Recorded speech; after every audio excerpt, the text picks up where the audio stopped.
कहिए गुलजहां।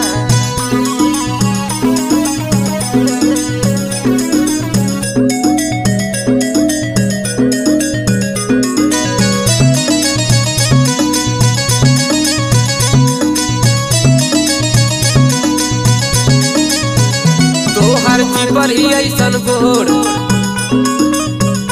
ताके लू तू चारी ओर।